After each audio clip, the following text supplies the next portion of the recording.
My pain is your gain. Fortunately, this time it didn't cost an arm and a leg. In fact, this MAWL of Amazonian descent is like 75 bucks right now. I picked it up on sale for about 65, but it should be somewhere in that price realm. Now, I know what you're thinking. There is no way that a $70 MAWL knockoff is good. But you would only be about half right. It's actually half decent and half unusable garbage.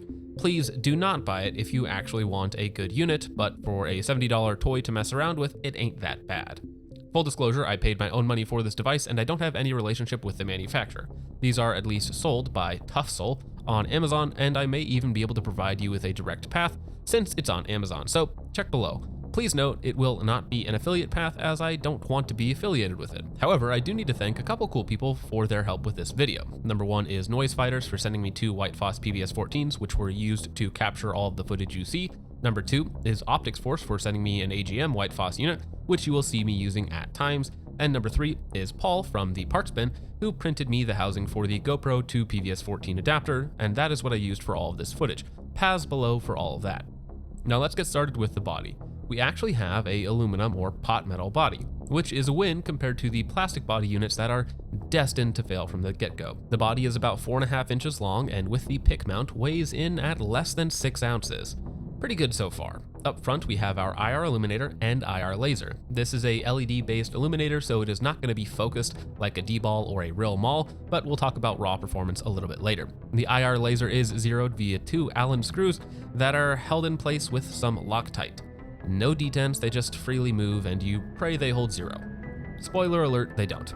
Inside the body we have a non-removable rechargeable battery with a top-mounted charging port. It comes with this USB magnetic charger, which does work, but I would rather just have a 18650 or similarly powered unit that I could swap on the fly. Battery life was pretty good.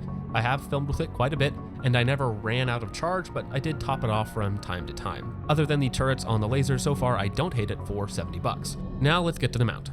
Technically, you can mount it in 2 different ways. On top of your pick rail like I have here, or you can take off the pick adapter and attach it via M-LOK with their included adapters. I don't know why you would ever do that, but you could. The pick adapter has 2 tiny cross bolts and no recoil lugs. If I were making changes, they would be much more robust cross bolts and at least 1 recoil lug. Other than that, the mount is functional. Now the switches. This is where everything starts to fall apart. You have 2 separate buttons for IR illumination and the IR laser. You must press both buttons to get them on and off. Now this gets worse. Both buttons have 3 functions: hold for momentary, tap for constant, or double tap for strobe. Now while you're in the dark trying to get both lights on and off quickly, you're gonna make mistakes. So the way that I tried to make it work is to roll down from front to back to get the unit powered up quickly, and then from front to back to get it off quickly. Get it off. But the problem is now you have 4 presses that must be made perfectly in the dark to get the unit to function properly, versus just 1 button that turns on both and is momentary only. We will get to fixes later, but with the switches the way they are, it's not worth using the unit as is. You will make mistakes, especially under stress, and even if the form factor and performance is actually really good, the switches kill the unit, and of course the turret's not holding 0. Now we haven't actually talked much about raw performance yet, so let's go ahead and get to that. Now one quick note is that it looks much better under nods than it does through a GoPro looking through nods. The GoPro doesn't have the dynamic range or light sensitivity of a PVS-14 obviously, so just know that the performance is actually 10 to 15% better than what you're seeing right now. So starting out with the illuminator, it's pretty good for an LED-based illuminator. I would equate it to a high candela light, something like 50 to 70,000 candela, something in that range, really good with some flood. Now, flood on illuminators can cause problems with overexposing and autogating your night vision units, especially around cover or in thick brush. Anything that it can reflect off of, it will, which means that a lot of that light doesn't end up on your target, but coming right back at you. Even so, it will punch out to over 100 yards and provide pretty usable illumination. Now, target identification under nods has a lot of factors to consider, but just the raw performance of the illuminator is what I'm going to call good, if not very good, especially considering it's a $70 price tag. It is insane that you can get an IR light with a metal body in this form factor, weight, and cost with actually decent performance. But of course, we haven't talked about the laser yet. Now, in terms of power, the laser is fine. You don't really need much from the laser, to be honest, other than holding 0, which mine doesn't. After a couple hundred rounds on my 14.5, it shifted about 4 inches to the right at 50 yards, which, depending on what you're shooting at, can be the difference between a hit and a lawsuit. Again, the turrets are terrible. They have no detent, just some blue Loctite keeping them semi-fixated. Also of note, the laser doesn't have much adjustment to begin with. I almost bottomed out the elevation to get the laser zeroed to begin with. Now, maybe you could get it zeroed, then hold it in place by pouring some high-strength Loctite on top, but that's a pretty jank one-time solution. So let's go over what I actually like about the unit. I like the metal body. I love the form factor, size, and weight. The mount is serviceable, so that can stay, though it should be improved. The turrets have to go. I would want a steel-on-steel detent system or something much more robust than what it currently has. I would remove the charging port and rechargeable battery and swap to, again, either a 18650 or whatever would fit the best in this form factor.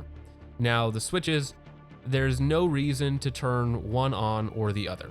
If there are 2 buttons, they both need to turn on both the IR illuminator and IR laser.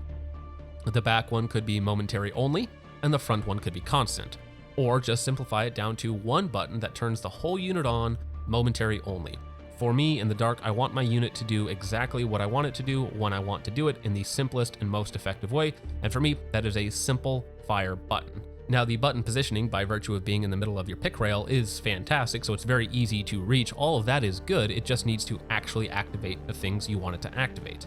Now, big if, but if those little improvements could be made, this thing would legitimately be the best IR unit on the market, bar none.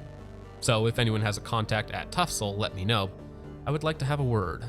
But with all that out of the way, guys, let me know what you think of this little Amazon MAWL in the comments down below if there's another unit I should check out, because there are actually some interesting budget units floating around out there, and I'm sure there will be more and more as the hobby slash insanity becomes a little bit more popular. So with all that out of the way, guys, thank you so much for watching. I hope you all enjoyed. I will see you in the next one. God bless.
Okay. Hi. Hey, Bruce.